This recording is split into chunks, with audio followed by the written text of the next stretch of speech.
حاسس انك نفسك تفرح ومش عارف. حاسس انك نفسك تفرح ومش قادر. حاسس ان انت ممنوع من الفرح. طب تعالى معايا.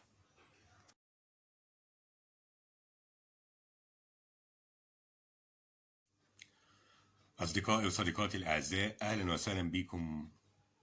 لو حسيت انك نفسك تفرح ومش قادر، لو حسيت انك عايز تفرح ومش عارف، لو حسيت انك ممنوع من الفرح، لو حسيت بأي شيء بيبعدك وبيفصلك عن عالم اسمه الفرح والسعادة، فخليك معايا ونحاول نفرح مع بعض. الفرح ناس كتير قالت ان هو قرار نابع من قلبك. مهما كانت ضغوطك ومهما كانت مشاكلك، لو كنت عايز تفرح وعايز تضحك وعايز تنبسط، هتقدر تضحك وتنبسط بوجع اللحظة اللي انت فيها، وتشوف الحلو اللي فيها وتضحك عليه، وتشوف الحلو اللي فيها وتعيش فيه. عيش الحلو وعيش اللحظة الحلوة. اللي بيمنعنا من الفرح وبيخلينا ممنوع من الافراح او ممنوع من الفرح هو ان انت مش مخاصم. انت مخاصم الفرح. اوعى تخاصم الفرح، صالح الفرح. حط الفرح في ايدك. ما تصاحبش الحزن على حساب الفرح. صحيح بيجيلك مواقف كتير تقيلة، صحيح بيجيلك حاجات كتير بتتعبك وبتألمك وبتخليك مش قادر تفرح، فيجيلك الحزن يخبط على بابك ويقولك تسمح لي ادخل اقعد عندك. فانت بكل حب بتدخل الحزن اللي هو مش بيحبك، اللي هو بيدمرك، اللي هو بيأذيك. ممكن واحد يحزن بسبب الظروف بتاعته، مش حاسس ان هو قادر يحقق اي شيء ومش قادر يشتري اي شيء ومش فاضل ومش ناجح، فيحزن ويجي الحزن يقعد عنده، مع ان في حاجات تاني تفرحه.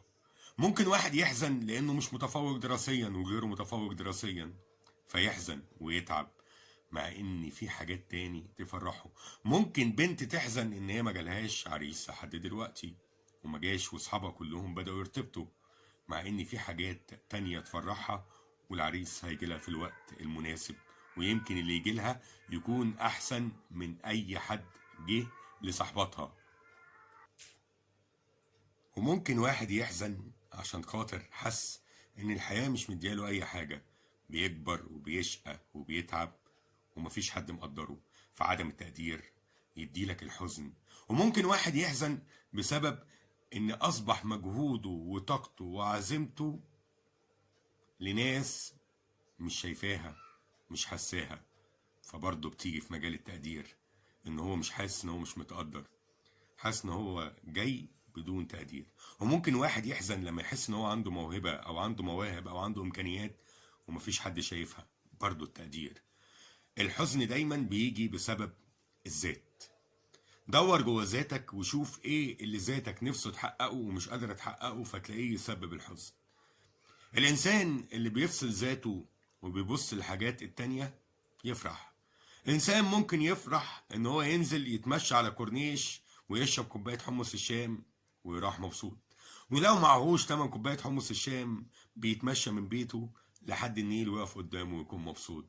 بيتمشى في الشوارع وبيتفرج على الشوارع وبيكون مبسوط. بيضحك مع حد بيحبه بجد وبيكون مبسوط. بيساعد اي حد محتاج وبيكون مبسوط. لما يكون الفرح ممنوع، اعرف ان انت اللي منعته. لما يكون الفرح مش ليك، اعرف ان انت اللي خليته مش ليك. انت ممكن تفرح وممكن تكون سعيد وممكن تكون مبسوط وممكن تكون متهني لو خدت قرارك ان اكون مبسوط. وعشان تاخد قرارك لازم تلغي ذاتك، فالغي ذاتك. الغيها، الغيها، لان ذاتك لما تقف قدامك وتقولك انت حققت لي ايه فهتتعبك. مش كل حاجة بنتمناها في الحياة بنقدر نحققها. مش كل حاجة احنا عايزينها في الحياة بنقدر نحققها. كلنا كان لينا احلام ضخمة وكبيرة وعظيمة وما قدرناش نحقق كل شيء فيها. هي الحياة كده، مش كل حاجة عايزها تلاقيها، مش كل حاجة نفسك فيها تكون موجودة. اعرف ان الحياة هي رحلة قصيرة جدا، مهما طالت هي رحلة. فوانت في الرحلة ديت بتكون عايز تجيب ده وتجيب ده وتعمل ده، لكن الرحلة مش هتقضي والوقت مش هيقضي ان انت تعمل كل ده. فما تنكدش على نفسك وتزعل نفسك ان انت محققتش كل حاجة. افرح باللي انت حققته، افرح باللي انت عملته، واسعى ان انت تفرح اللي حواليك، واسعى ان انت تحقق اللي انت ما قدرتش تحققه. ولو ما قدرتش تحققه النهارده، خلي عندك حلم انك تقدر تحققه بكره. ولو ما قدرتش تحققه بكره ما تزعلش، لان الحياة مش بتدي كل شيء، ومش كل شيء انت عايزه هتقدر تحققه. الرحلة الصغيرة اللي هي حياتنا فيها الفرح، فيها الابتسامة، فيها الحزن، فيها الدموع، فيها النكد، وكأنها محطات. فمن فضلك لما تيجي على مرحلة الفرح اقف شوية، لما تيجي في مرحلة السعادة واللعب والفرح اثبت شوية، لما تيجي على مرحلة الدموع والحزن والكآبة حاول تعدي المحطة دي بسرعة عشان ترجع تاني للفرح والأمل. اوعى تقول ان انا ممنوع من الفرح. لو انت ممنوع من الفرح تأكد يا صديقي العزيز ويا صديقتي العزيزة ان انتوا اللي منعتوا نفسكم من الفرح، ان انتوا اللي منعتوا نفسكم من السعادة.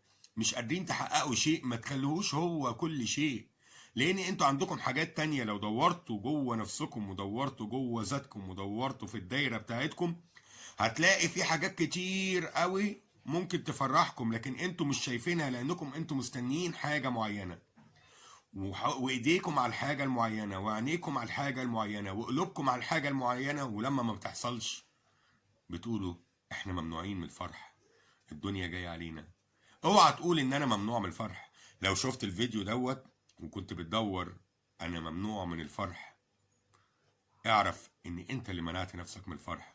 اعرف ان بعد الفيديو ده انت هتطبق نظرية ان انا هفرح بالحاجات اللي معايا اللي المفروض تفرحني وانا مش شايفها، واللي ما جاليش النهاردة وانا نفسه يجيلي بكرة هيجيلي، واللي كنت بتمناه النهاردة وكانت امنيتي احققه بكرة هحققه، واللي كان عندي رغبة في يوم من الايام اوصل ليه بكرة هوصل ليه، ومش هحزن ومش هيأس ومش هزعل ولا هيحصل لي اي شيء بسبب اني مش قادر احقق الفرح النهاردة. الفرح جاي، السعادة جاية، لانها هي موجودة مش جاية، انت اللي مطلعها بره، انت اللي طاردها بره. ابتسم، افرح، خلي عندك امل ان بكرة احسن، خلي عندك امل ان انت تقدر. في ناس بيجولك في حياتك وبينكدوا عليك لانك ما قدرتش تحقق حاجة، طلعهم من حياتك وما تفكرش فيهم، وعرفهم ان انت عندك كذا حاجة تانية وتقدر تحقق السعادة وتقدر تحقق الفرح. ما نجحتش السنة دي هتنجح السنة الجاية، ما حصلش ارتباط السنة دي هيحصل السنة الجاية، اللي بعدها هيحصل. ما حصلش خالص، انا عندي حاجات برضو تفرح. ما كنتش لاقي الشغل المناسب ليك وتعبت، ويعني دور وهتلاقي. ولو ما لقيتش اقبل بالوضع الحالي وبالشغل البسيط وكون سعيد بيه، وربنا هيكرمك وهتتطور وهتلاقي بعد كده الحاجة الأحسن. حزين على فراق حد فرقك؟ طب ايه يعني، ما الناس كلها بتفارق. احنا جينا الحياة عشان نفارق، حياتنا هي عبارة عن وداع، احنا بنقابل بنقول لقاء ووداع، فالحياة هي لقاء، مهما طال اللقاء بيجي بعديه الوداع. فلازم تكون عارف قوانين لعبة الحياة، وفي قوانين لعبة الحياة انت هتودع وتتودع. فمن فضلك في الوقت القصير اللي انت عايشه افرح، انبسط، اخدم اللي حواليك، اسعد نفسك، شوف اللي عندك انت مش شايفه وافرح بيه. ما تقولش انا ممنوع من الفرح، افرح، انبسط، خليك سعيد، خلي عندك امل في بكرة، خلي عندك رجاء في بكرة، خلي عندك نظرة افضل من النهاردة. بكرة تحقق كل شيء. وانا عايز اقول لك انت النهاردة بتحلم بشيء ومنكد عليك حياتك ومش مخليك تفرح، لو حققته بكرة هتحلم بشيء أكبر منه وهينكد عليك حياتك وهيخليك ما تفرحش، ولو حققته بكرة تحلم بشيء أكبر وأكبر ينكد عليك ويخليك ما تفرحش. فأعرف إن أنت طول ما أنت عايش هتلاقي عندك طمع الحياة، إن أنا بحلم بشيء ونفسي في شيء وعايش شيء، ومش كل شيء أنا بحلم بيه ومش كل شيء أنا بتمناه هيكون موجود. فأفرح باللي أنا فيه، وأفرح بالإمكانيات اللي موجودة عندي، وأفرح بالفرح اللي أنا شايفه، لأن بكرة هيكون عندي طمع في أكتر.